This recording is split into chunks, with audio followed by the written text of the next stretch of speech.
Hello dear students, welcome to the Gateway Classes. आज start करेंगे unit 3 का lecture number 2 अपने subject mechanics and strength of material का। इससे प्रीवियस लेक्चर में हमने यूनिट नंबर 3 स्टार्ट कर दी थी। यूनिट नंबर 3 में सबसे पहले डिस्कस किया था हमने बेंडिंग, है ना, बेंडिंग इक्वेशन को डेरिवेशन, बेंडिंग इक्वेशन का डेरिवेशन भी किया था और साथ ही साथ कुछ बेसिक न्यूमेरिकल भी कर लिए थे। ठीक है, वेरी इंपॉर्टेंट, देखो बहुत ही बेसिक है। बेंडिंग हमने डिस्कस किया था, सेगिंग, और मैंने आपको यह भी बताया था कि बेंडिंग इक्वेशन लगाने से पहले, बेंडिंग इक्वेशन आपको याद है, sigma by y is equal to M by I. जो मूवमेंट होता है, बेंडिंग मूवमेंट होता है, उसके लिए आपको बेंडिंग मूवमेंट डायग्राम की नॉलेज होनी चाहिए। तो आई होप मैंने पिछले लेक्चर में आपसे कहा था कि एसएफडी और बीएमडी का रिवीजन कर लेना, आप लोगों ने रिवीजन कर लिया होगा। ठीक है, तो बेंडिंग मूवमेंट की नॉलेज के सहारे हम बेंडिंग इक्वेशन में लगने वाले बेंडिंग स्ट्रेसेस हम निकालते हैं। कुछ न्यूमेरिकल मैंने करा दिए थे, आज थोड़े से और बेसिक न्यूमेरिकल करने वाले हैं। बेसिक न्यूमेरिकल विच इज जो कि बेंडिंग इक्वेशन से डायरेक्टली हो जाएंगे। ठीक है, बेंडिंग इक्वेशन हमने देखी थी, डिराइव भी करी थी। अच्छा, ये डेरिवेशन इसका इंपॉर्टेंट है, इसको छोड़ के नहीं जाना है, ये एग्जाम में जरूर कर लेना। Sigma by y is equal to M by I, ये आपको एग्जामिनेशन पॉइंट ऑफ व्यू से डेरिवेशन करके, डेरिवेशन तो छोड़ना ही नहीं है। देखो दिक्कत क्या है, मैकेनिक्स और स्ट्रेंथ ऑफ मटेरियल इस सब्जेक्ट का नेचर है बहुत सारे न्यूमेरिकल। अब न्यूमेरिकल में जो उम्मीद होती है वो डेरिवेशन ही होती है, बच्चों की जो उम्मीद होती है वो डेरिवेशन ही होती है। तो डेरिवेशन आपने छोड़ के नहीं जाना है, डेरिवेशन के स्टेप्स मैंने आपको बता दिए थे। Sigma by y is equal to M by I is equal to E by R. Sigma is the bending stresses. अगर हम बात कर रहे हैं ऊपर वाले फाइबर की, देखो हमने डिस्कस किया था, या तो सैगिंग होगी या हॉगिंग होगी। ये मूवमेंट आपको कैसा नजर आ रहा है? सैगिंग मूवमेंट नजर आ रहा है। किसी भी सैगिंग में या हॉगिंग में there is a neutral axis, और न्यूट्रल एक्सिस से ऊपर वाले फाइबर आप देख पा रहे हो, ऊपर वाले फाइबर कंप्रेशन में है और नीचे वाले फाइबर टेंशन में है। तो अल्टीमेटली ये कंक्लूजन निकाला था कि बेंडिंग कोई अलग तरीके की स्ट्रेस नहीं है, बेंडिंग हम नॉर्मल स्ट्रेस की कैटेगरी में ही रखते हैं, जिससे कि हमें पता चल रहा है कि जो फाइबर्स हैं वो या तो टेंशन में या कंप्रेशन में। टेंसाइल और कंप्रेसिव क्या होती है? नॉर्मल स्ट्रेसेस होती हैं। ठीक है, तो बेंडिंग स्ट्रेसेस मैक्सिमम कहां होंगी? या तो अपर फाइबर पे मैक्सिमम होंगी या आपकी लोअर फाइबर पे मैक्सिमम होंगी, ये बात आपको ध्यान रखनी है। और इन बिटवीन किसी फाइबर पे निकालूंगा तो बेंडिंग की वैल्यू कम होगी, है ना, मैक्सिमम नहीं होगी, मैक्सिमम से थोड़ी कम होगी। तो मैक्सिमम जो होती है वो अलाउबल होती है। अगर मैं कहूं मैक्सिमम बेंडिंग स्ट्रेस कितनी जनरेट की जा सकती है किसी भी स्ट्रक्चर में या मशीन मेंबर में, तो वो होती है अलाउबल स्ट्रेस। अलाउबल स्ट्रेस मतलब सिग्मा मैक्सिमम। सिग्मा मैक्सिमम हम कितनी अलाउ कर सकते हैं, कितनी अलाउबल बेंडिंग स्ट्रेस है, कितनी अलाउबल बेंडिंग स्ट्रेस है। ठीक है, तो ये सब हमने डिस्कस किया था, पिछले लेक्चर में डिस्कस किया था।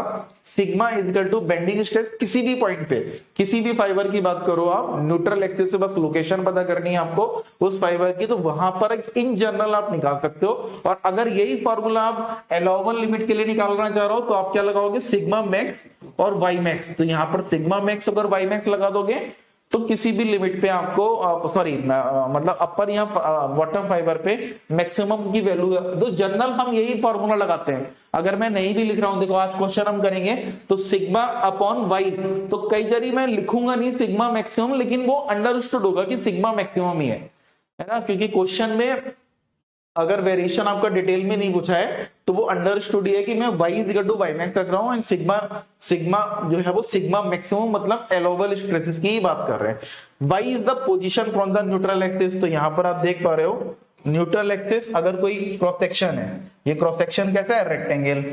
ठीक है, रेक्टेंगुलर क्रॉस सेक्शन है, न्यूट्रल एक्सिस यहां पर लाई कर रही है। न्यूट्रल एक्सिस से ऊपर अगर हम ऊपर जा रहे हैं तो सिग्मा की वैल्यू बढ़ती चली जा रही है, अपर वाले सबसे ऊपर वाले फाइबर में मैक्सिमम है।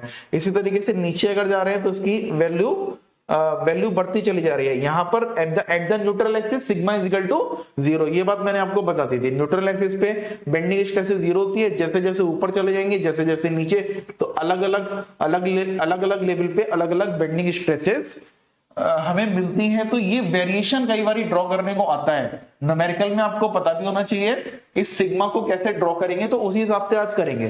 सिग्मा बेंडिंग स्ट्रेसेस को हम कैसे वाई के रिस्पेक्ट में ड्रॉ करेंगे, तो जनरली यही इसी तरीके की लाइन आती है, इसको आप याद कर लो, ये लाइन हमेशा इसी तरीके की आएगी। It means we are seeing the variation of bending stresses. M is the bending movement. Bending movement की कैलकुलेशन हम करते हैं एसएफडी बीएमडी डायग्राम से. बेंडिंग मूवमेंट डायग्राम में अगर मैक्सिमम बेंडिंग मूवमेंट आपको पता है वो डायरेक्टली यहाँ पर पुट हो जाता है. मोमेंट ऑफ इनर्शिया हमने सबका निकाल रखा है, सर्किल का, रेक्टेंगल का, है ना, बहुत सारी ज्योमेट्री, स्टैंडर्ड ज्योमेट्री का मोमेंट ऑफ इनर्शिया निकाल रखा है. आपको पहचानना है कि बीम का क्रॉस सेक्शन कैसा है, उसका न्यूट्रल एक्सिस के अबाउट मोमेंट ऑफ इनर्शिया निकाल दो. Young modulus it is a constant, r is the radius of curvature. Radius of curvature का मतलब क्या हो गया, अगर ये सैगिंग मूवमेंट हो रहा है तो इसका कुछ रेडियस ऑफ कर्वेचर, ये रेडियस ऑफ कर्वेचर हो गया. ठीक है, ये रेडियस ऑफ कर्वेचर हो गया सैगिंग मूवमेंट के लिए. तो ये हमने रिवीजन कर लिया. एक एक करके अच्छे अच्छे न्यूमेरिकल, आसान से न्यूमेरिकल करते चले जाते हैं. Question number 1, a rectangular beam. अच्छा, ये डायग्राम यहां पर बना रखे हैं, मैंने स्क्रीनशॉट ले रखा है जहां से भी मैंने ये सोर्स लिया है किताब से, लेकिन ये डायग्राम गिवन नहीं होगा. ये डायग्राम आपको पहले आपको खुद से ही बनाना है. हर क्वेश्चन में आपको डायग्राम पहले खुद से ही बनाना है. इसमें दे रखा है रेक्टेंगुलर बीम है 60 mm wide and 150 mm deep, is simply supported over a span of 6 metre. इसका मतलब है कि कोई बीम है जो कि सिंपली सपोर्टेड बीम है और इस पे क्या लग रहा है, over a 6 metre beam of simply supported simply supported दे रखा है 6 metre, subjected to a central load. Beam जो कि सिंपली सपोर्टेड है, it is subjected to a central load 12 kilo newton. Centre पे लोड लग रहा है 12 किलोमीटर. और इस बीम को अगर साइड से देख रहे हैं तो इसका क्रॉस सेक्शन क्या है, साइड से देख रहे हैं तो उसका क्रॉस सेक्शन है 150 mm और 150 mm एंड 60 mm. ठीक है, 150 बाई 60 mm का क्रॉस सेक्शन है. Find the maximum bending stresses. Maximum bending stresses के लिए जब भी मैं बात करूंगा मैक्सिमम बेंडिंग स्ट्रेसेस मतलब y की वैल्यू होगी y मैक्स. y की वैल्यू हम लगाएंगे y मैक्स. तो यहां पर ऑलरेडी ये डायग्राम बना हुआ है, इसी डायग्राम को समझ लेते हैं. क्वेश्चन में दे रखा है देयर इज अ बीम आपको नजर आ रही है. बीम पर सेंट्रल पे बीम की लंबाई कितनी है 6 मीटर, तो 3 मीटर लेफ्ट से और 3 मीटर राइट से 12 किलो न्यूटन का एक लोड लग रहा है, 12 किलो न्यूटन का एक पॉइंट लोड लग रहा है. और बीम को जब साइड से देख रहे हैं, यहां देखो मैं तो अंदाजे से बना रहा था, इन्होंने बिल्कुल एग्जैक्ट बना रखा है. बीम के साइड से क्रॉस सेक्शन कितना है 150 इंटू 60 mm का क्रॉस सेक्शन है. ठीक है, ऑब्वियस सी बात है, इसकी न्यूट्रल एक्सिस यहां से पास करेगी, न्यूट्रल एक्सिस यहां से पास करेगी. तो न्यूट्रल, इसमें वेरिएशन भी दे रखा है, न्यूट्रल एक्सिस पे सिग्मा की वैल्यू क्या होगी 0, और जब हम ऐसे नीचे जाएंगे तो सिग्मा की वैल्यू मैक्सिमम, और अगर ऊपर जाएंगे तो सिग्मा की वैल्यू ऊपर भी बढ़ती चली जाएगी और नीचे भी बढ़ती चली जाएगी. अगर यूनिफॉर्म क्रॉस सेक्शन है तो अपर फाइबर पे और लोअर फाइबर पे, जैसे रेक्टेंगुलर क्रॉस सेक्शन हो गया, लेकिन ट्रायंगुलर है. अगर ट्रायंगुलर है तो ऐसा नहीं होगा. ट्रायंगुलर है तो ऊपर वाले फाइबर पे और नीचे वाले फाइबर पे स्ट्रेसेस बराबर नहीं होंगी. लेकिन अगर यूनिफॉर्म क्रॉस सेक्शन है जैसे रेक्टेंगल है, उस केस में अपर फाइबर पे भी और लोअर फाइबर पे भी बेंडिंग स्ट्रेसेस की वैल्यू मैक्सिमम होगी. ठीक है, तो देख लेते हैं यहां पर क्वेश्चन में क्या दे रखा है, और हमें सीधा फार्मूला लगा दें. सीधा हम फार्मूला यहां पर लगा सकते हैं मैक्सिमम. अब बताओ, ये स्टैंडर्ड केस हो गया, ये स्टैंडर्ड केस हो गया simply supported beam subjected two point load at the middle. उस केस में मैक्सिमम बेंडिंग मोमेंट कैसे निकालते थे, मैक्सिमम बेंडिंग मोमेंट को मैं m से रिप्रेजेंट कर देता हूं, that is equal to WL/4. ठीक है, और W की वैल्यू कितनी है 12 किलो न्यूटन. 12 इंटू 10 की पावर 3 न्यूटन में कन्वर्ट करेंगे, 12 इंटू 10 की पावर 3 अपॉन लेंथ. अच्छा, अगर मैं यहां पर सारी की सारी कैलकुलेशन अगर mm में लूं, आंसर हमारा जो आएगा, फाइनल आंसर आएगा न्यूटन पर mm स्क्वायर में आएगा. तो बेटर ये है कि लेंथ 6 मीटर दे रखी है, तो लेंथ को भी मैं कन्वर्ट कर लेता हूं mm में. एक मीटर में 1000 mm होंगे, तो 6 मीटर में कितने हो जाएंगे 6000 divided by 4 is equal to, तो मोमेंट की वैल्यू आ जाएगी, 18 इंटू 10 की पावर 6, 18 इंटू 10 की power 6 newton into metre. Newton into mm. Newton भाई उसकी यूनिट क्या होती है मूवमेंट की, न्यूटन इंटू मीटर होती है. तो यहां पर हमने मीटर को mm में कन्वर्ट कर लिया, तो न्यूटन इंटू mm. ठीक है, और हमें अल्टीमेटली हमें इक्वेशन लगानी sigma by y is equal to m by I. Moment of inertia पता है, मोमेंट ऑफ इनर्शिया डायरेक्ट फॉर्मूले में लगा देंगे. बस अब क्या निकालना है, अब सीधा इसमें मोमेंट इक्वेशन लगा देते हैं। सिग्मा वाई बाई जो जो दे रखा होगा, sigma y y is equal to M by I. Sigma की वैल्यू हमें निकालनी है, वाई की वैल्यू देखो, y की वैल्यू क्या हो जाएगी, y मतलब 150 divided by 2, y is equal to, अच्छा यहां पर मैं लिख नहीं रहा हूं, आप कंफ्यूज मत होना, यहां पर हम मैक्सिमम की बात कर रहे हैं, तो बार बार में y मैक्स नहीं लिख रहा भाई, इंडिया ये आपका मैक्सिमम के लिए बिल्कुल अंडरस्टूड है, for maximum, for the maximum stresses y is equal to 150/2 is equal to 75 mm।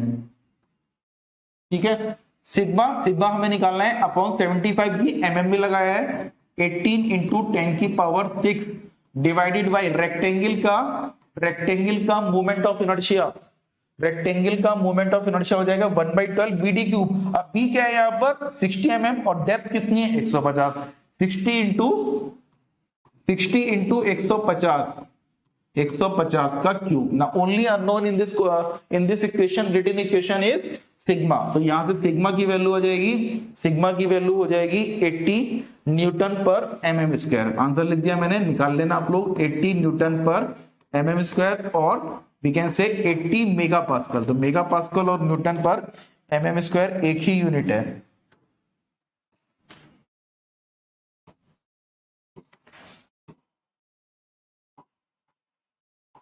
ठीक है, ऐसे ही छोटे छोटे क्वेश्चन है, आपको पहचानना है कि मूवमेंट क्या है और वाई क्या है और मोमेंट ऑफ इनर्शिया, बस यही सब, इसी तरह के क्वेश्चन में आसान से क्वेश्चन कराऊंगा आज। बस देखो क्वेश्चन तो आसान है, लेकिन सबसे बड़ी दिक्कत आती है यूनिट कन्वर्जन में, तो ज्यादा फोकस, फार्मूले तो आपको पता ही चल गया, sigma y y is equal to M by I. Lecture खत्म होते होते हमको बेंडिंग इक्वेशन रट जाएगी, बहुत अच्छे से रट जाएगी, और आपको कॉन्फिडेंस भी आ जाएगा कि मैं सारे के सारे न्यूमेरिकल, इस तरीके के जो न्यूमेरिकल होंगे जो कि स्टैंडर्ड केसेस पे बेस है, स्टैंडर्ड केस 1 2 3 4 5, ये जो मैंने आपको कराए थे कैंटिलीवर बीम और सिंपली सपोर्टेड बीम के स्टैंडर्ड केस के एसएफडी और बेंडिंग मोमेंट डायग्राम आपको याद होनी चाहिए, उसके बाद ये न्यूमेरिकल आपको और आसान लगेंगे। क्वेश्चन में क्या दे रखा है, रेक्टेंगुलर बीम है। अब मैं यहाँ पर सीधे आपको ये डायग्राम ही दिखा देता हूँ, एक रेक्टेंगुलर बीम है, बल्कि ये डायग्राम आपको बनाना पड़ेगा एग्जाम में, राइट, तो ये डायग्राम में दिखा देता हूँ। और अच्छा यहाँ पर आप कंफ्यूज बोलना, किताब में इन्होंने वेरिएशन ऐसे दे रखा है, आप चाहे वेरिएशन ऐसे लिख देना तो भी कोई दिक्कत नहीं है, आप ऐसे लिख दो तो भी ठीक है, इन्होंने इस तरीके से बना रखा है, बात तो वही है ना, इन्होंने इस तरीके से बना रखा है, तो ऐसे लिख लो या ऐसे लिख लो, बात वही है। तो एक तरफ टेंशन हो जाएगा, एक तरफ कंप्रेशन हो जाएगा, डिपेंडिंग अपॉन कि सैगिंग हो रहा है या फॉगिंग हो रहा है। ठीक है, तो ये अगर आप वेरिएशन बनाओगे तो एग्जामिनर को लगेगा कि हाँ भाई इसको नॉलेज है, ये न्यूट्रल एक्सिस से ऊपर और न्यूट्रल एक्सिस से नीचे वेरिएशन बेंडिंग का हो रहा है, बेंडिंग स्ट्रेसेस का वेरिएशन हो रहा है। तो क्वेश्चन में दे रखा है rectangular beam of 60 mm wide and 150 mm deep, 60 mm width दे रखी है और 150 mm इसकी डेप्थ दे रखी है, बिल्कुल सेम क्रॉस सेक्शन दे रखा है, simply supported over a span of 4 metre, 4 metre पे सिंपली सपोर्टेड है, ये आप ब्लू कलर के एरो देख सकते हो, ये दोनों एंड पे सपोर्ट है। Total length of the beam is 4 metre, और what is the value of UDL, UDL की वैल्यू है 4.5 किलो न्यूटन पर मीटर। अब बस ये यूडीएल की वैल्यू आप समझ जाओ, इस यूडीएल की वैल्यू में जनरली बच्चे गलती कर देते हैं, क्योंकि मैं आंसर किस में निकालना चाह रहा हूं, मैं आंसर निकालना चाह रहा हूं न्यूटन पर mm स्क्वायर, है ना, न्यूटन पर mm, वही क्वेश्चन वही है, मैक्सिमम बेंडिंग स्ट्रेस निकालनी है, सिग्मा निकालना है, तो मुझे तो न्यूटन पर mm स्क्वायर में चाहिए आंसर। ठीक है, तो मुझे क्या करना पड़ेगा, जो यूडीएल की जो वैल्यू है, UDL value is given W, चलो इसको W मान लेते हैं, UDL value is given W is equal to 4.5 kilo newton पर मीटर, किलो न्यूटन पर मीटर, किलो न्यूटन को अगर मैं न्यूटन में कन्वर्ट करूंगा तो 4.5 इंटू 10 की पावर 3, 4.5 इंटू 10 की पावर 3, और अगर मैं 4.5 और मीटर को जब मैं mm में कन्वर्ट करूंगा, एक मीटर में कितने होते हैं 1000 या 10 की पावर 3 mm। ठीक है, तो ये किस में कन्वर्ट हो गया, न्यूटन पर mm में, तो इत्तेफाक से वही आ गया, न्यूटन, किलो न्यूटन पर मीटर, अगर आपने गलती से भी पुट कर दोगे तो इत्तेफाक से वही हो जाएगा 4.5, लेकिन आपको ये नॉलेज होनी चाहिए, 4.5 न्यूटन पर एमएम। तो न्यूटन पर एमएम में ही लगाना था मुझे, कहानी न्यूटन पर एमएम में लगाना था। ठीक है, 4.5 न्यूटन पर MM. Now maximum bending moment क्या होगा, मैक्सिमम बेंडिंग मोमेंट। अब ये फॉर्मूला आपको पता होना चाहिए, है ना, मैंने कहा था एसएफडी वीएमडी का रिवीजन कर लेना। Maximum bending moment let us say this is equal to W L square by 8, चाहे स्मॉल ले लो एल चाहे कैपिटल ले लो।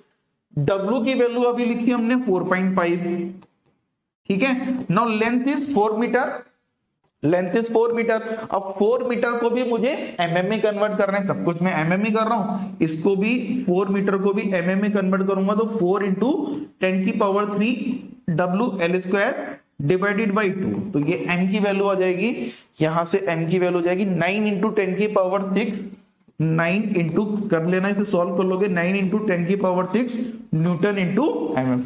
ठीक है, बहुत आसान आसान सी बातें हैं, और बाकी सब वही रहेगा। देखो बाकी सब वही रहेगा। y apply the bending equation, from the bending equation sigma y is equal to m by I. Sigma की वैल्यू मुझे निकालनी है, क्रॉस सेक्शन में देख रहे थे आप, इसकी हाइट कितनी थी 150, इसका मतलब y मैक्स कितना हो जाएगा 150 divided by 2 is equal to m की वैल्यू है 9 इंटू 10 की power 6 divided by 1 by 12 BD cube with his 60 और डेप्थ इज 150 का क्यूब, डेप्थ इज 150 का क्यूब। बस इसे सॉल्व कर लेना, sigma is only unknown, calculator से सॉल्व कर लेना, you will get sigma is equal to 40 newton पर एमएम स्क्वायर और 40 मेगा पास्कल। चाहे आप इसे सिग्मा बोल दो या सिग्मा मैक्सिमम बोल दो, ये आपकी अंडरस्टैंडिंग है। तो सिग्मा मैक्सिमम की वैल्यू आ गई, ये सिग्मा मैक्सिमम की वैल्यू यही है ना जो हम इसकी बात कर रहे हैं। देखो सिग्मा मैक्सिमम की वैल्यू 40 मेगा पास्कल आ रही है, तो ये 40 मेगा पास्कल ये वाली है, ये 40 मेगा पास्कल है और ये भी 40 मेगा पास्कल है, और sigma is equal to 0।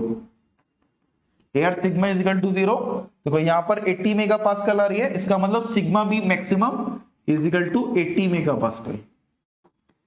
Question number 1 की बात कर रहे हैं, ये भी 80 मेगा पास्कल। तो आप इस तरीके से दिखा दो, आप है ना, इस तरीके से दिखा दो, एग्जामिनर को पता चल जाएगा कि भाई आपको नॉलेज है।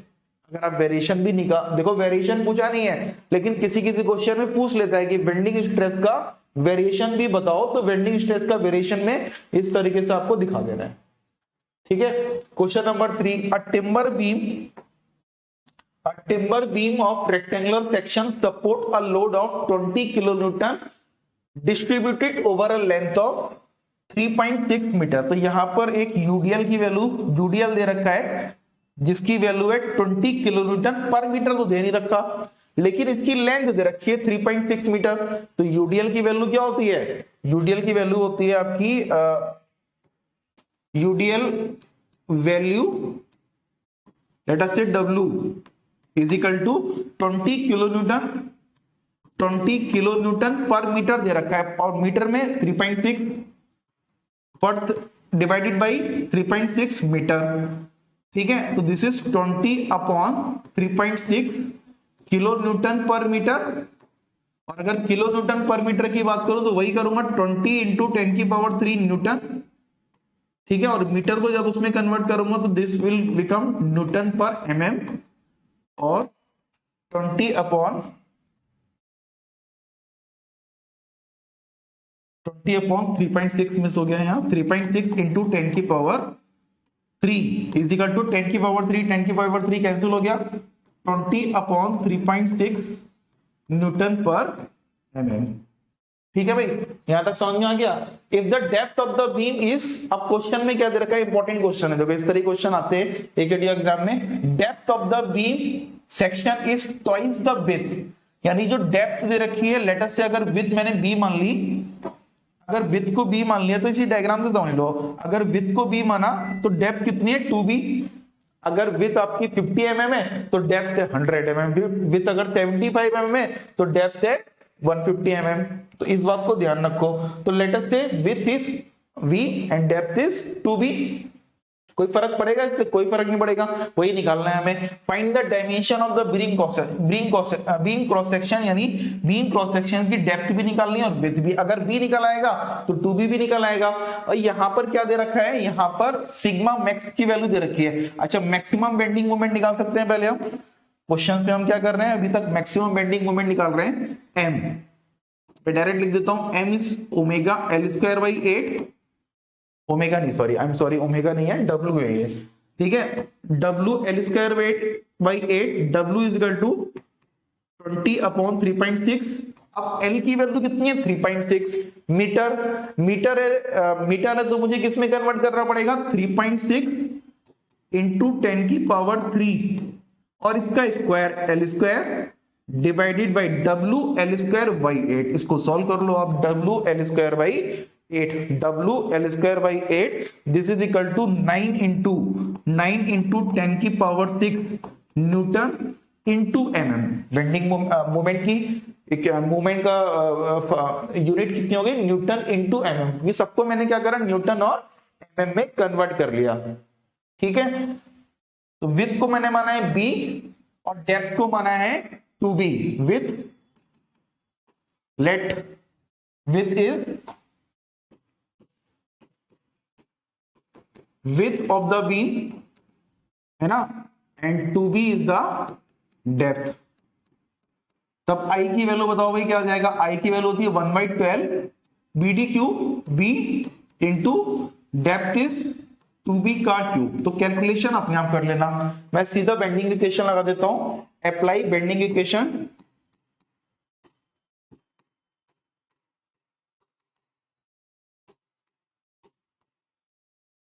Sigma y is equal to m by I. तो सिग्मा की वैल्यू भी क्वेश्चन में दे रखी है, सिग्मा की वैल्यू भी लिख लेते हैं यहां पर। सिग्मा मैक्स, सिग्मा अलाउबल, देखो अलाउबल और मैक्सिमम एक ही बात है। सिग्मा अगर अलाउबल दे रखा है, सिग्मा अगर किसी क्वेश्चन में अलाउबल दे रखा है या सिग्मा मैक्सिमम दे रखा है तो एक ही बात है। कितना दे रखा है यहाँ पर, कितना दे रखा है, 7 मेगा पास्कल। तो हमें यूनिट भी कहीं टेम्पर करने की जरूरत नहीं है, 7 मेगा पास्कल। और 7 मेगा पास्कल होगा कितना, 7 मेगा पास्कल मतलब 7 न्यूटन पर mm square. 7 mega pascal is equal to 7 newton पर mm स्क्वायर। तो sigma is equal to 7। y की वैल्यू क्या हो जाएगी भाई, I की वैल्यू इतनी है, तो y is equal to depth upon 2, y is equal to depth upon 2 यानी 2b डिवाइडेड बाई 2। भाई 150 था तो 150 का आधा कर रहे थे, तो यहाँ पर 2b है तो 2b डिवाइडेड बाई 2। m की वैल्यू आपने निकाली कितनी, 9 इंटू 10 की पावर 6, 9 इंटू 10 की पावर 6। तो इसको मैं डायरेक्ट यहाँ पर लिख रहा हूँ, हालांकि आप 2 स्टेप में भी कर सकते हो, तो मैं यहाँ पर डायरेक्ट कर रहा हूँ b इंटू 2 की पावर 8 कितना हो जाए, चलो मैं ऐसे लिख लेता हूं, आप लोग कर लेना, इसको सॉल्व कर लेना आप लोग। 2 की पावर 2b की पावर 3, 1/12 BD क्यूब। तो 1/12 BD क्यूब एक इंटरमीडिएट टर्म और लिख देता हूं मैं कैलकुलेशन की, b that is b is equal to 7 is equal to 9 into 10 की power 6 into 12 upon 8 b cube. तो इसको सॉल्व कर लेना, b क्यूब को जब सॉल्व करोगे तो b की वैल्यू आएगी 125 अप्रोक्सीमेटली आ रही होगी, ये अप्रोक्सीमेटली आ गई। हो सकता है आपकी 124.9 आ रही हो, किसी की हो सकता है कि 125 पॉइंट समथिंग आ रही हो। तो मैं यहाँ पर लिख लेता हूं, आप कैलकुलेशन कर लेना। अप्रोक्सीमेट वैल्यू आ रही है b की 125 mm, है ना। हेंस डेप्थ कितनी हो जाएगी, depth is equal to 2b is equal to 2 into 125 is equal to 250 mm। बस यही पूछा गया था, विड्थ और डेप्थ आपसे पूछा गया था, ये आंसर हो गया। तो इस तरीके के छोटे छोटे क्वेश्चन की पहले प्रैक्टिस करेंगे, छोटे क्वेश्चन की प्रैक्टिस करेंगे, उसके बाद ही कंपोजिट बीम के क्वेश्चन हमें समझ में आएंगे। पहले बेसिक क्वेश्चन हमें करने हैं। तो हर तरीके के जो वेरिएशन आसान क्वेश्चन लिए मैंने इस वीडियो में लिए हैं, जिसमें थोड़ा बहुत वेरिएशन हर क्वेश्चन में हो रहा है, आपको नजर आएगा। A hollow square section with the outer and inner dimensions of 50 mm and 40 mm respectively is used as a cantilever beam of span 1 metre. तो यहां पर आप देख पा रहे हो ये कैंटिलीवर बीम है और इसकी स्पैन कितनी है 1 मीटर की। अगर मैं साइड से व्यू करूंगा तो इसका क्रॉस सेक्शन कैसा है, ये रेक्टेंगुलर क्रॉस सेक्शन के बीच में एक कैविटी है, ठीक है। Inner dimensions and outer dimensions are 40 mm and 50 mm। तो यहां पर आप देख पा रहे होगे इनर डायमेंशंस कितनी है 40 mm। ये डायग्राम आपको खुद ही इमेजिन करना है, यहां तो मैंने बता दे रहा हूं आपको, ये आपको खुद ही इमेजिन करना है। और आउटर डायमेंशन कितनी आ रही है, आउटर डायमेंशन इज 50 mm। तो can you calculate the moment of inertia, moment of inertia तो निकल ही आएगा, है ना, हमने कर रखा है अच्छे से।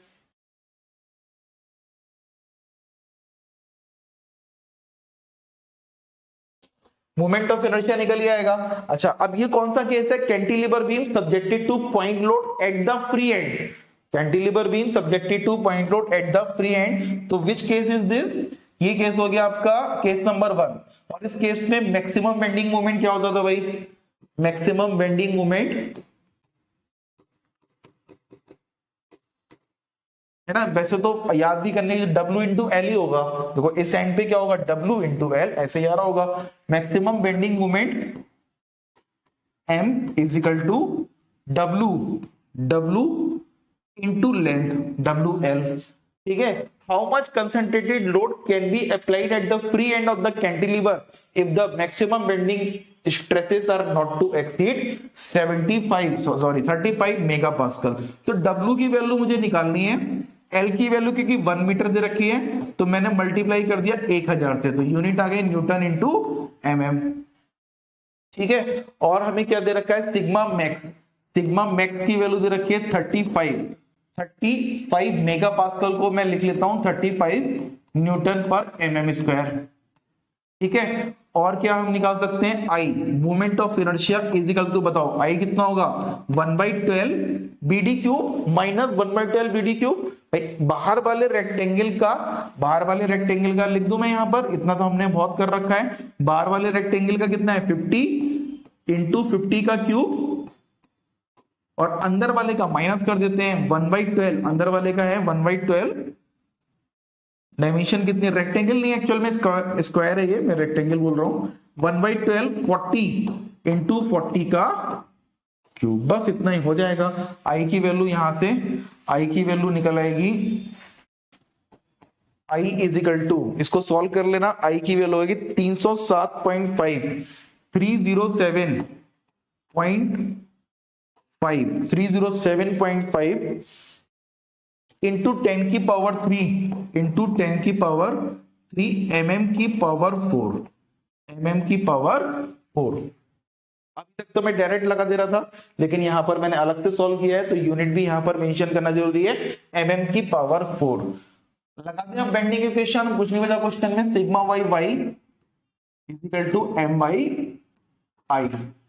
सिग्मा की वैल्यू दे रखी है 35 divided by, now what is the value of y, ये डायग्राम देख के आप समझ सकते हो, y is the distance of neutral axis from the top और फ्रॉम द बॉटम एक्सिस, या तो टॉप या तो बॉटम। देखो ये सिमेट्रिकल सेक्शन है, अभी तक हम क्या पढ़ रहे हैं, ये सारे सिमेट्रिकल सेक्शन है। तो आप दूरी की बात करोगे, चाहे तो टॉप की बात करो चाहे तो बॉटम की बात करो, दूरी बिल्कुल सेम रहेगी, ठीक। तो अगर डिस्टेंस अगर सेम रहेगी तो ऊपर, अगर आप सैगिंग मोमेंट की बात कर रहे हो तो ऊपर वाला जो बेंडिंग स्ट्रेस आएगा वो तो आएगा कंप्रेसिव, और नीचे वाला बेंडिंग स्ट्रेस आएगा टेंसाइल, बस इतना ही अंतर रहेगा और कोई अंतर नहीं रहेगा। तो यहाँ पर 35 ये ऑलरेडी दे रखा है, ये 35 मेगापास्कल ऊपर भी होगा नीचे भी होगा क्योंकि क्रॉस सेक्शन है सिमेट्रिकल। तो यहीं पर लिख दे क्या, y की वैल्यू क्या हो जाएगी, y इज इक्वल टू 50/2। तो टॉप मोस्ट फाइबर कितना है 50 दूरी पे है, 50/2 इज इक्वल टू 25। देखो आउटर वाला जो आपका स्क्वायर है, आउटर वाला जो स्क्वायर है वो आपका 50 mm का है, तो y की मैक्सिमम की वैल्यू हो गई 25, 50 डिवाइडेड बाई 2।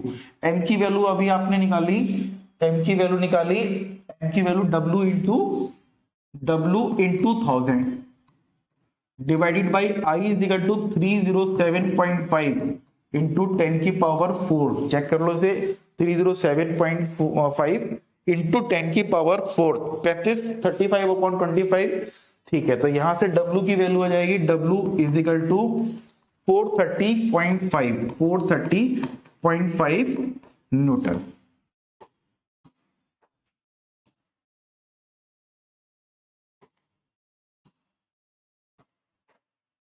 ठीक है, आसान आसान से क्वेश्चन है, आई होप आपको समझ में आ रहे होंगे। नेक्स्ट क्वेश्चन देखते हैं, question number 5। A hollow steel tube having the external and internal diameter of 100 mm and 75। Question में आपको दिख ही पा रहा है, ये क्रॉस सेक्शन है 100 और ये हॉलो सिलेंड्रिकल, जो बीम का जो क्रॉस सेक्शन, बीम किस तरीके के नेचर की है, हॉलो सिलेंड्रिकल नेचर की है। हॉलो क्रॉस सेक्शन अगर हम बात करें, आउटर डायमीटर दे रखा है 100 mm और इंटरनल डायमीटर दे रखा है 75 mm रिस्पेक्टिवली। सिंपली सपोर्टेड, तो यहां पर आप देख पा रहे हो ये सिंपली सपोर्टेड है, this is simply supported over a span of 5 meter, the tube carries a concentrated load of W। हाँ, यहां देखो स्टैंडर्ड केस नहीं है, दिस इज, ये कोई स्टैंडर्ड केस नहीं है, ये कोई स्टैंडर्ड केस नहीं है। तो इसका मतलब आपको बेंडिंग मोमेंट डायग्राम बनाने की जरूरत नहीं है, but you need to calculate the bending moment. अगर ये W मिडिल पे लग रहा होता, 5 मीटर की लेंथ है, अगर ये मिडिल पे लग रहा होता तब तो बल्ले बल्ले हो जाती, क्वेश्चन बहुत ही आसान हो जाता है ना। तो W अगर मिडिल पे लग रहा होता न्यूटन या किलो न्यूटन में, तब तो कोई दिक्कत नहीं थी, लेकिन W at a distance 2 metre लग रहा है, तो अगर आपने बेंडिंग मोमेंट डायग्राम का रिवीजन कर लिया होगा तो कई बच्चों ने इसे सॉल्व करना भी शुरू भी कर दिया होगा, क्योंकि क्या करना है, सबसे पहले मुझे निकालनी है रिएक्शंस, रिएक्शंस निकालने के लिए मैं क्या करूं, मैं एक अलग से बना लेता हूं, let us say this is RA है ना, और इस पॉइंट को बोल देता हूं मैं reaction at the point number B and the W is applied at the point number C। Point number C पे W लग रहा है 2 मीटर की दूरी पे,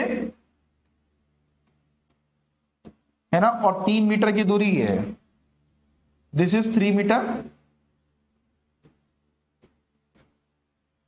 ठीक है, RA प्लस RB, रिएक्शंस तो कैलकुलेट करना आता ही आपको, RA प्लस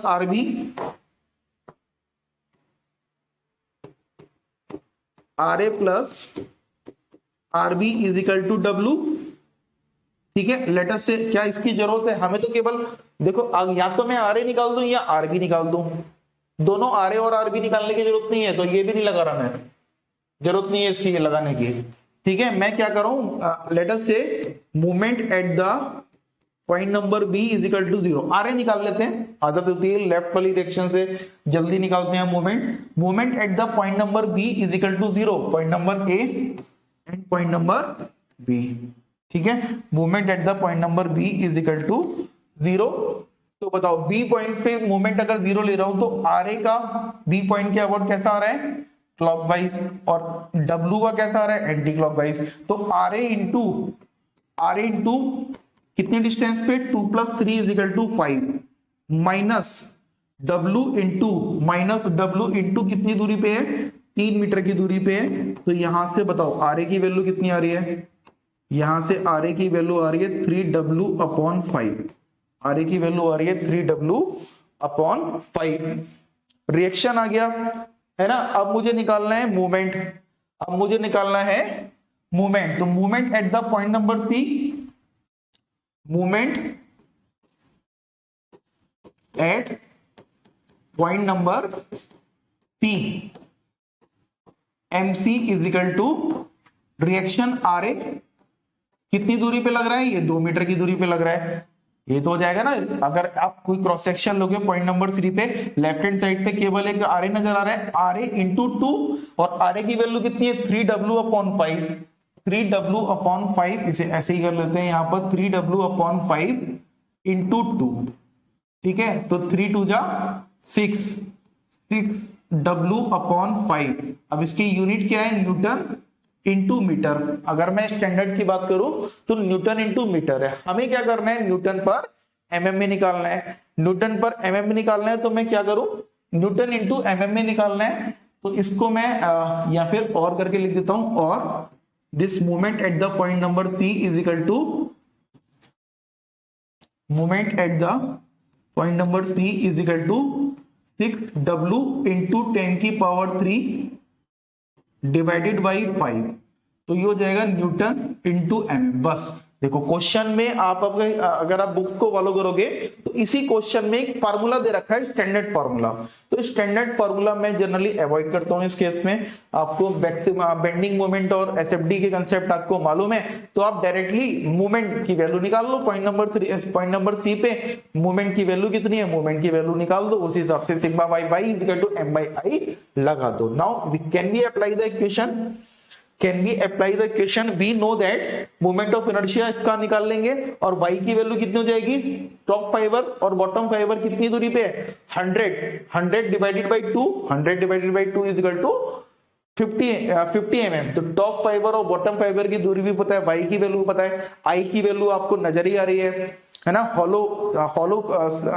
हॉलो सेक्शन के केस में आप I की वैल्यू भी निकाल लोगे, और M की वैल्यू अभी इतनी मेहनत करके हमने निकाल ही लिया। तो only unknown in this equation will be W, और इसकी वैल्यू दे रखी है, सिग्मा मैक्स की वैल्यू दे रखी है। क्या क्या दे रखा है यहां पर लिख लेते हैं। सिग्मा मैक्स की वैल्यू दे रखी है 100 मेगापास्कल, 100 मेगापास्कल। Y की वैल्यू हो जाएगी डी नॉट। देखो हमेशा Y की वैल्यू डी नॉट लेंगे, डी नॉट मतलब outer diameter, outer diameter divided by 2, 100 divided by 2 is equal to 50 mm। ठीक है, और I की वैल्यू हो जाएगी pi by 64, pi by 64 D naught की पावर 4 माइनस डी आई की पावर 4। डी नॉट मतलब आउटर डायमीटर और डी आई मतलब इंटरनल डायमीटर। तो this is equal to pi by 64 into D naught is 100 की power 4 minus internal diameter is 75 minus 75 की power 4। तो apply the bending equation, apply the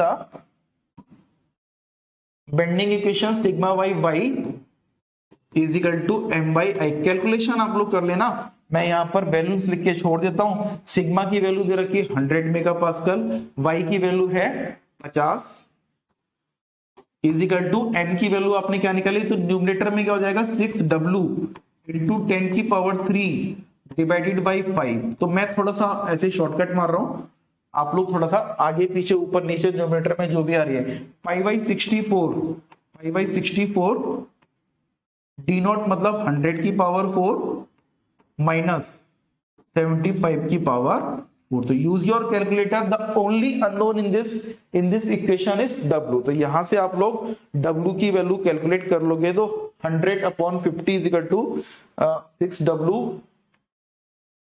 ठीक है, तो यहां पर मैंने वैल्यू सारी सही लिखी है। W की वैल्यू जब कैलकुलेट करोगे यहां से W इज इक्वल टू आ जाएगा 5.6 इंटू 10 की पावर 3, 5.6 इंटू 10 की पावर 3 न्यूटन है ना। अगर मैं किलो न्यूटन में लिखूंगा तो W की वैल्यू हो जाएगी 5.6 kilo Newton, 5.6 kilo Newton.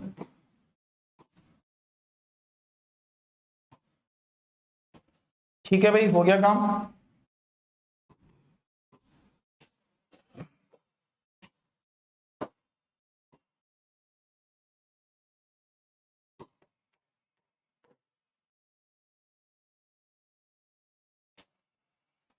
Next, तो ये क्वेश्चन थोड़ा सा अच्छा क्वेश्चन है और ट्रिकी है क्वेश्चन, लेकिन समझने की वाली बात है, समझ जाओगे तो बहुत आराम से हो जाएगा। एक कास्ट आयरन का पाइप दे रखा है, क्वेश्चन को समझो, क्वेश्चन को फील करो और एप्लीकेशन समझो कि यूडीएल एक्चुअल में होता क्या है, वास्तव में यूडीएल होता क्या है। इस क्वेश्चन से आपको समझ में आ जाएगा what is the real example of uniformly distributed load. ठीक है, A cast iron water pipe of 500 mm inside diameter, तो अंदरूनी डायमीटर कितना दे रखा है 500 mm। ठीक है, थिकनेस कितनी दे रखी है 20 mm, तो थिकनेस 20 mm और 20 mm, तो 20 mm इधर प्लस हुई और 20 mm इधर प्लस हुई। आई होप ये बहुत बेसिक बातें आपको पता होंगी। तो 500 प्लस 20 प्लस 20 मतलब 540। इसका मतलब आउटर डायमीटर कितना है डायग्राम से क्लियर है, मैं अलग से नहीं लिख रहा, डायग्राम से क्लियर है। इंटरनल डायमीटर है 500 mm और आउटर डायमीटर कितना हो गया 540 mm। Supported over a span of 10 metre. तो यहां पर एक सिंपली सपोर्टेड बीम है जिसकी वैल्यू दे रखी है 10 मीटर। सिंपली सपोर्टेड बीम की लेंथ कितनी दे रखी है 10 metre. Find the maximum stress in the pipe metal when the pipe is running full. तो इसके अंदर, पाइप के अंदर एक फ्लूइड बह रहा है, ठीक है, वाटर बह रहा है। तो यहां पर कह रहा है कि पाइप के अंदर पानी बह रहा है। आप इमेजिन करो पाइप के अंदर पानी है, तो पानी का एक अपना वजन है जो नीचे की ओर एक्ट कर रहा है, और ये पाइप किसी मटेरियल का बना हुआ। किस मटेरियल का बना है? कास्ट आयरन का बना हुआ है। कास्ट आयरन का बना हुआ है तो उसकी वजह से भी उसका खुद का एक अपना वेट है कास्ट आयरन की वजह से, ठीक है। क्वेश्चन में क्या दे रखा है? Density of the cast iron is 70.6 kilo newton पर metre cube to that of the water is 9.8 kilo newton पर मीटर क्यूब। अच्छा, यहां पर आपको एक बात ध्यान रखनी है, डेंसिटी की यूनिट दे रखी है किलो न्यूटन पर मीटर क्यूब, जबकि हमें पता है डेंसिटी होती क्या है? केजी पर मीटर क्यूब, है ना। तो एक्चुअल में बस बच्चों को कंफ्यूज करने के लिए यहां डेंसिटी नहीं दे रखी है, स्पेसिफिक वेट दे रखा है। या फिर मैं स्पेसिफिक वेट, अगर आप भूल गए और स्पेसिफिक वेट क्या होता है, तो मैं यहां पर लिख देता हूं, गिवन दैट, यहां पर क्या दे रखा है? Density and multiplication of the g. Newton क्या होता है? एमजी। मास के डेंसिटी क्या होते हैं? केजी पर मीटर क्यूब। तो रोजी की वैल्यू दे रखी है for the cast iron, it is given 70.6 KG पर किलो न्यूटन पर मीटर क्यूब। किलो न्यूटन पर मीटर क्यूब, मतलब इसको अगर न्यूटन पर मीटर क्यूब में कन्वर्ट करूंगा तो 70.6 इंटू 10 की पावर 3 न्यूटन पर मीटर क्यूब, ठीक है। इसी तरीके से डेंसिटी ऑफ द वाटर और इसका multiplication, rho g for the water, इसका मल्टीप्लीकेशन दे रखा है 9.8 किलो न्यूटन पर metre cube is equal to 9.8 into 10 की पावर 3 न्यूटन पर मीटर क्यूब। अगर मैं टोटल वेट की बात करूं, देखो हमने क्या करा था, वेट अगर मुझे पता चल जाए इस पाइप का, जब इसके अंदर रनिंग फुल पूरा पानी से भरा हुआ है, अगर मुझे इसका वेट पता चल जाए तो वेट पर यूनिट लेंथ निकाल सकता हूं। वेट पर unit length is nothing but weight of the UDL. UDL की वैल्यू क्या होगी? क्या न्यूटन पर मीटर ही होती है ना। तो लेंथ तो दे रखी है 10 मीटर। अगर मुझे टोटल वेट पता चल जाए, total weight is equally distributed over a span of 10 metre, तो this is nothing but this is an example of UDL, uniformly distributed load है। यानी कास्ट आयरन का जो मटेरियल उसका वजन पूरे का पूरा 10 मीटर पे यूनिफॉर्मली डिस्ट्रीब्यूटेड है। अंदर जो पानी बह रहा है उसका जो वजन है वो पूरे का पूरा 10 मीटर पे यूनिफॉर्मली डिस्ट्रीब्यूटेड है। तो I can say that total weight, अभी वेट की बात कर रहा हूं, वेट पर यूनिट लेंथ बाद में निकाल लेंगे। तो टोटल वेट क्या हो जाएगा? Weight of the cast iron, weight of the cast iron, ठीक है। लेट अस से मैं इसे W1 लिख देता हूं। Let us say this is W1 plus weight of the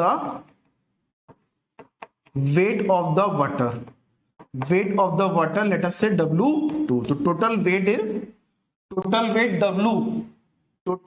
W is equal to W1 plus W2, ठीक है। और वेट क्या होता है? बहुत छोटे बेसिक फॉर्मूले लगाओ। वेट क्या होता है? mg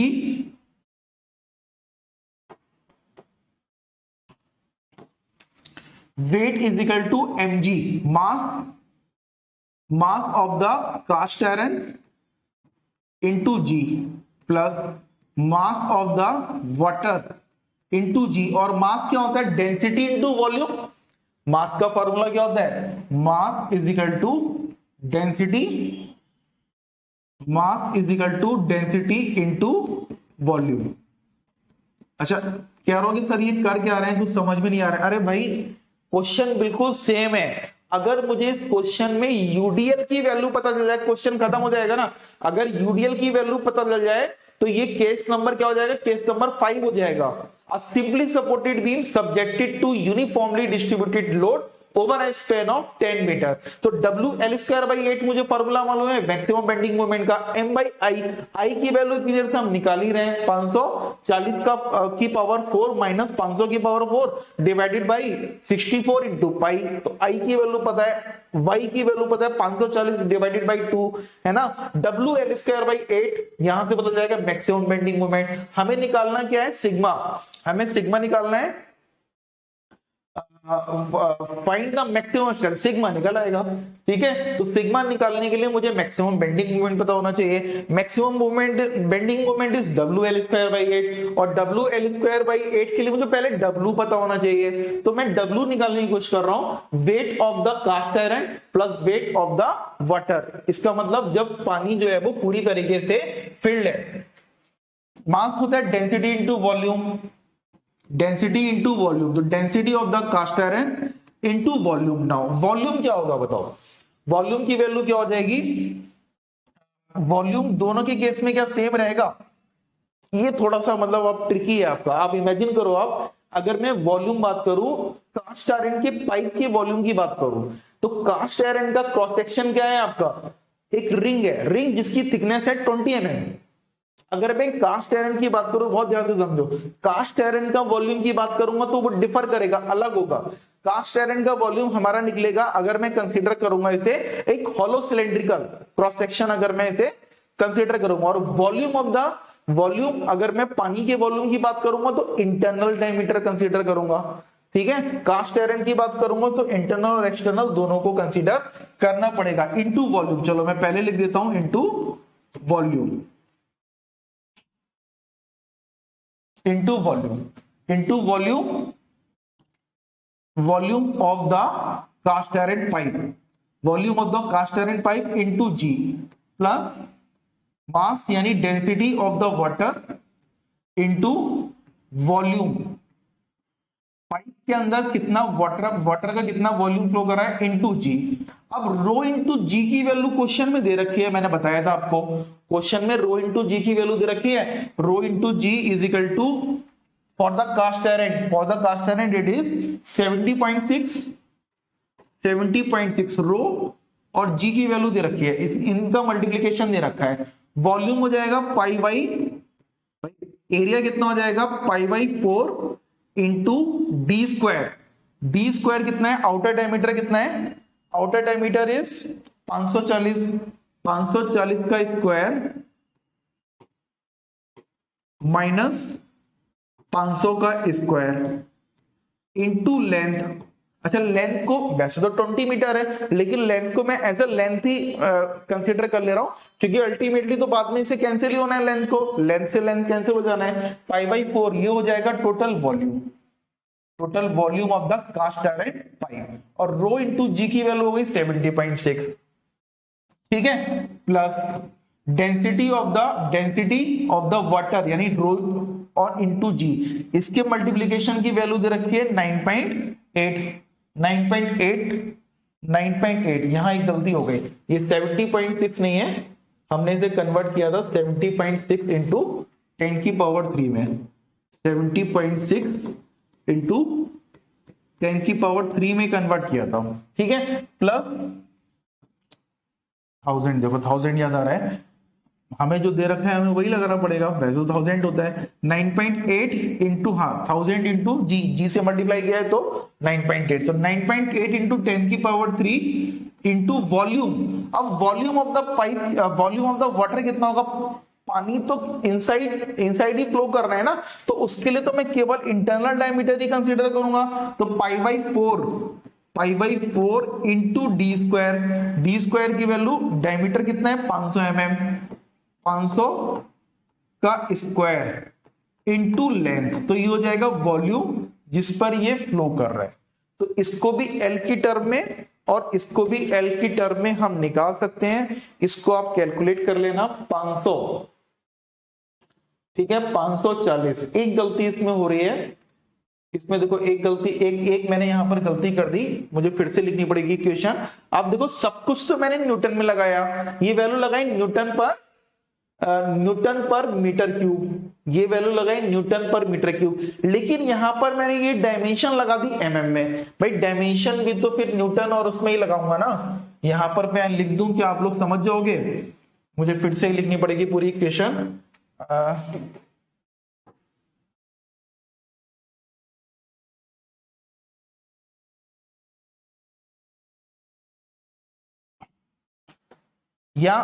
या फिर मैं एमएम की टर्म में लिख लेता हूं, एमएम को मीटर में कन्वर्ट करूंगा अगर 500 एमएम है।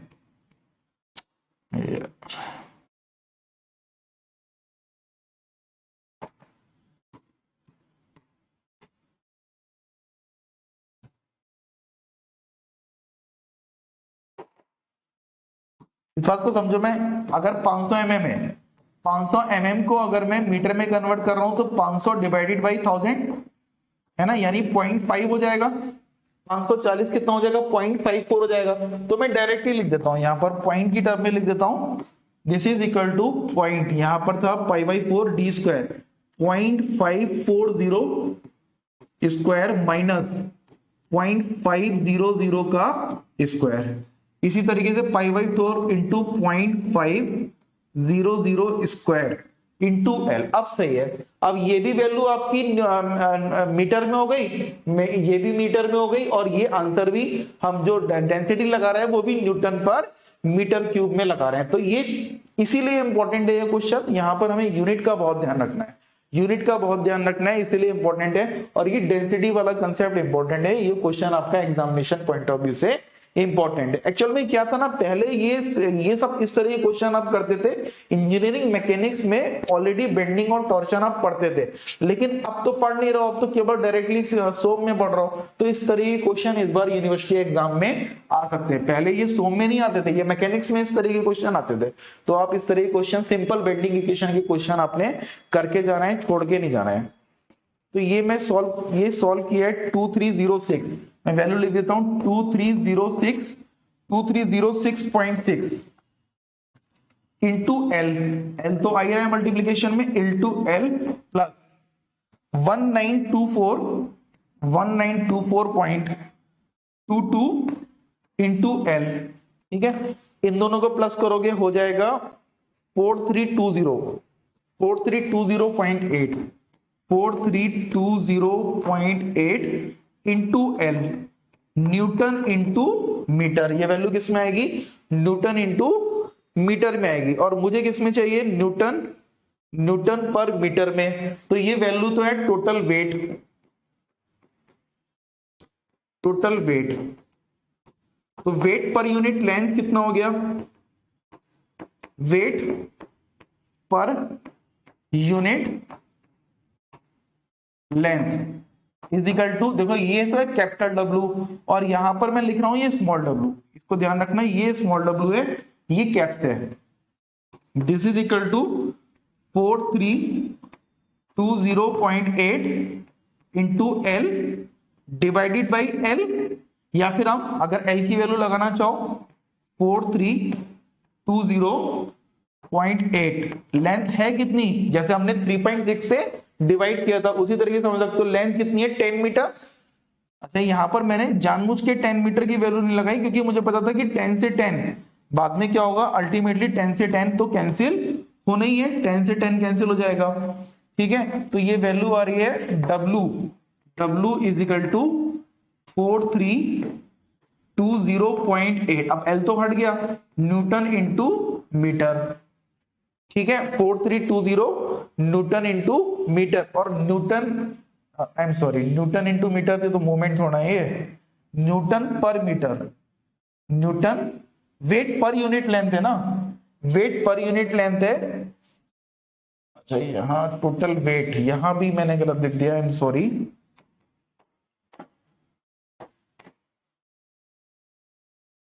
टोटल वेट तो न्यूटन में आएगा ना, टोटल वेट तो न्यूटन में आएगा,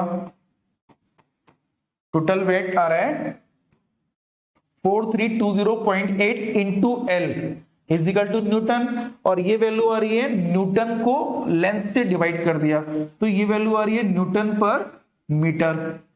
ठीक है, तो ये वैल्यू आ रही है न्यूटन पर मीटर में।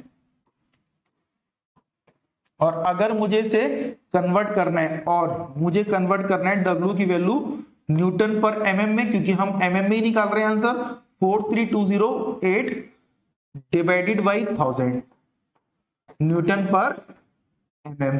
ठीक है, तो यहां से स्मॉल w की वैल्यू आ रही है 4.320 न्यूटन पर mm। अब हो जाएगा भाई क्वेश्चन, W की वैल्यू आ गई और यूडीएल ऐड कर रहा है।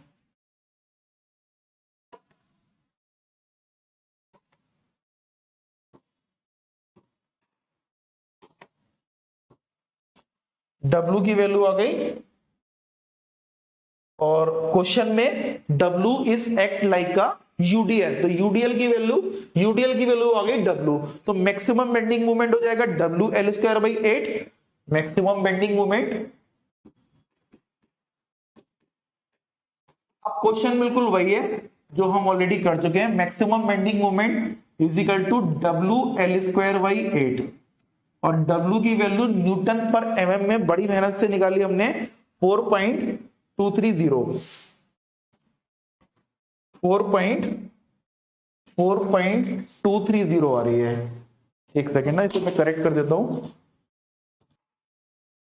फिर से देखते हैं इसे। ये वैल्यू मैंने करेक्ट कर ली, यहां पर गलती से 4320 लिख दिया था। आप जब कैलकुलेट करोगे टोटल वेट आएगा 4230.8 इंटू एल। एल की वैल्यू होगी 10 मीटर, जो कि मैंने जानबूझ के नहीं निकाली है, जानबूझ के मैंने लगाई नहीं है, क्योंकि वो एल से एल बाद में कैंसिल होगा।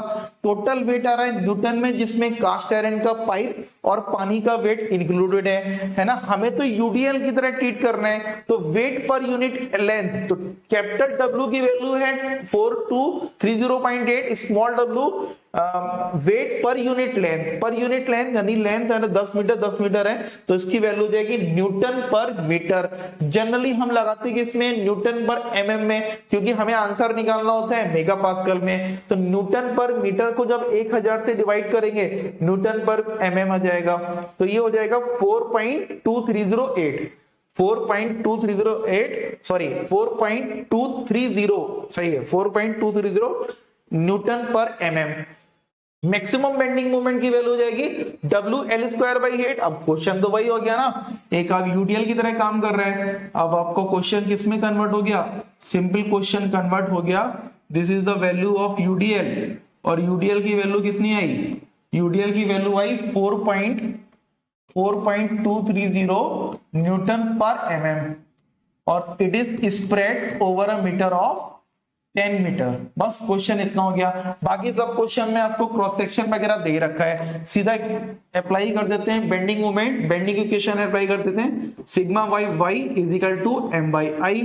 ठीक है, we need to calculate the sigma, हमें सिग्मा की वैल्यू निकालनी है। y की वैल्यू अब देख लो यहाँ पर क्रॉस सेक्शन में, y की वैल्यू क्रॉस सेक्शन में 540 डिवाइडेड बाई 2, अपर फाइबर ले लो चाहे लोअर फाइबर ले लो, maximum value y is equal to y max, we will take y is equal to, यहां लिख देता हूं मैं y is equal to y max is equal to 540 divided by 2।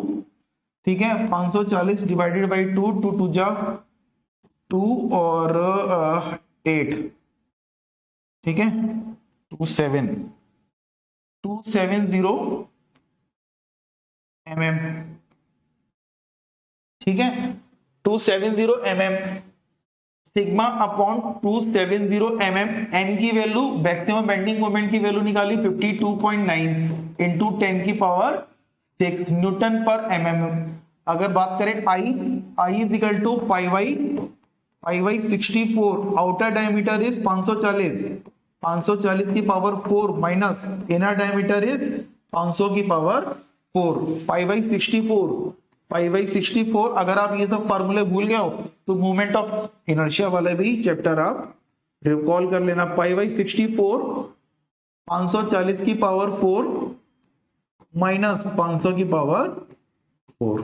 ठीक है, तो इसमें only unknown is pi by 64, only unknown is sigma. तो सिग्मा की वैल्यू यहां से आप कैलकुलेट कर लेना, आ जाएगी 12.9 अप्रॉक्स 12.9 न्यूटन पर mm स्क्वायर।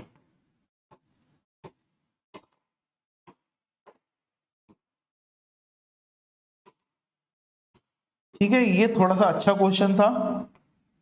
इसमें आपको दोनों बातों का समझ में आया कि यूडीएल का कंसेप्ट क्या होता है, ये भी समझ में आया, और साथ ही साथ किस तरीके से यूनिट में आपने कन्वर्जन करना है क्वेश्चन में, ये बात भी समझ में आई। एक लास्ट क्वेश्चन कर लेते हैं, हालांकि ये एके2 में आज का है, मैंने मेंशन किया नहीं है, ये ऑलरेडी एके2 में आया है, ठीक है, लेकिन काफी पहले आया है तो मैंने ये मेंशन नहीं किया है। क्वेश्चन बहुत आसान है, बस थोड़ा सा आपको ये देख रहे हैं कि कहीं कुछ वेरिएशन वैसा तो नहीं हो रहा है इसमें। इसमें बस आपको ये देखना है कि इसमें कोई चीज मिसिंग है तो आप एज्यूम कर लोगे, ठीक है। क्वेश्चन में दे रखा है एक स्टील बार है 10 centimetre wide and 8 mm thick है। तो यहाँ पर एक स्टील बार दे रखा है जिसकी वैल्यू 10 mm है और थिकनेस कितनी दे रखी है, सॉरी इसकी डेप्थ कितनी दे रखी है 8 mm। 8 mm thick is subjected to a bending moment, ठीक है। The radius of neutral surface is 100 centimetre. तो ये रेडियस, इसको अगर मैंने कन्वर्ट किया 10 सेंटीमीटर को जब कन्वर्ट किया तो 10 इंटू 10 इज इक्वल टू 100। सब कुछ मैं mm में कन्वर्ट कर लेता हूं, सेंटीमीटर को भी mm में कन्वर्ट कर लिया। 8 mm 8/10 का ये क्रॉस सेक्शन हो गया।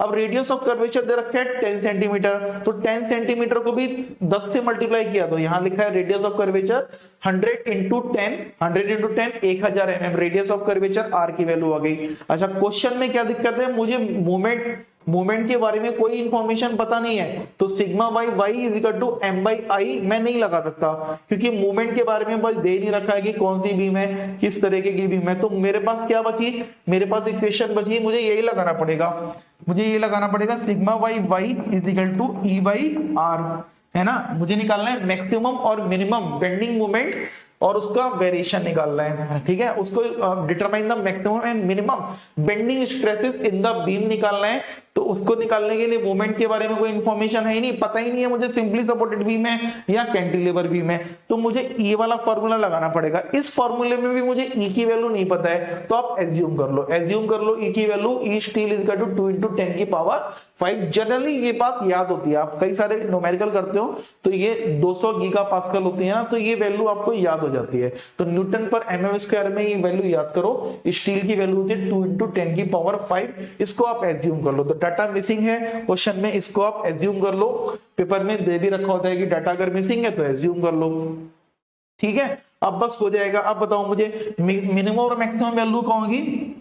मिनिमम तो sigma is equal to 0 neutral fibre की होगी, मैक्सिमम की दो वैल्यू होंगी, या तो टेंसाइल होगी या कंप्रेसिव। अगर मैं यहाँ पर मान लो सैगिंग मोमेंट, थोड़ा और अच्छे से मैं आंसर करना चाह रहा हूँ क्वेश्चन का, तो मैंने ये एज्यूम कर लिया, हालांकि नहीं एज्यूम करोगे तो भी आपका आंसर सही कहलाएगा। तो मैंने यहाँ पर कन्वीनियंट के लिए, क्योंकि स्पेसिफिक पूछ रहा है मिनिमम मैक्सिमम, तो नेचर भी हम बता सकते हैं, एज्यूम सैगिंग मोमेंट, ऊपर वाले फाइबर होंगे कंप्रेशन में होंगे और नीचे वाले फाइबर होंगे टेंशन में। तो अब जो सिग्मा की वैल्यू आएगी सेम ही आएगी, सिग्मा टी और सिग्मा सी, बस नेचर अलग अलग हुआ। तो यहाँ पर ये मैंने कर रखा है, इसको आप देख लो, बहुत ही आसान है। अपर फाइबर में sigma by y is equal to E by R, क्योंकि अपर फाइबर में कंप्रेसिव हो रहा है, ई की वैल्यू पता है, आर की वैल्यू पता है, वाई की वैल्यू क्योंकि इसकी डेप्थ कितनी है 8 mm, तो 8 को 2 से डिवाइड कर दिया 4 mm, वाई की वैल्यू आ गई। तो सिग्मा मैक्सिमम कंप्रेसिव कितना आ गया 800 न्यूटन पर mm स्क्वायर। इसी तरीके से लोअर फाइबर पे भी वाई की वैल्यू 4 होगी, 2 इंटू 10 की power 5 E upon R 800 newton पर mm स्क्वायर, ये टेंसाइल हो जाएगी। और हमें पता है कि न्यूट्रल फाइबर पे बेंडिंग स्ट्रेसेस 0 होती है, तो मिनिमम बेंडिंग स्ट्रेस हो जाएगी at y is equal to 0। देखो y की वैल्यू 0 रखो तो सिग्मा की वैल्यू 0 हो जाएगी, ठीक है। तो मिनिमम आ गई, मैक्सिमम आ गई, मिनिमम आ गई और मैक्सिमम की भी दो वैल्यू है, कंप्रेसिव भी है और टेंसाइल की है। तो मैं यहाँ पर अगर लिखना चाहूं तो लिख सकता हूं, सिग्मा सी की वैल्यू कितनी है 800 मेगापास्कल, ठीक है, और ये वैल्यू है 800 मेगापास्कल। तो क्वेश्चन में मिनिमम और मैक्सिमम पूछा गया था, आपने प्लॉट भी कर दिया, इसको बेंडिंग स्ट्रेस को वेरिएशन को एक बढ़िया से डायग्राम के थ्रू दिखा दिया, तो वही एग्जामिनर आपका थोड़ा सा हैप्पी हो जाएगा और उसको समझ में आ जाएगा कि आपको आता है, ठीक है। तो यहां पर हमने बेंडिंग स्ट्रेसेस के बेंडिंग मूवमेंट पे sigma by y is equal to M by I is equal to E by R के पिछले लेक्चर में भी क्वेश्चन करे थे और आज भी हमने सफिशिएंट क्वेश्चन कर लिए। बेसिक क्वेश्चन पे मेरा ज्यादा फोकस है। ठीक है। अब अगले इक्वेशन में अगले लेक्चर में एक नया टॉपिक शुरू करेंगे, shear stresses in the beam. अभी तक बात करी हमने बेंडिंग स्ट्रेसेस, जिसके लिए मुझे जरूरत थी बेंडिंग मोमेंट डायग्राम की, या मैक्सिमम बेंडिंग मोमेंट कैलकुलेट करने की जरूरत पड़ रही थी। अगले लेक्चर में हम शियर स्ट्रेसेस इन बीम की बात करेंगे, उसमें आपको एसएफडी शियर फोर्स डायग्राम की नॉलेज होनी चाहिए। ठीक है बच्चों, थैंक्स फॉर लिसनिंग।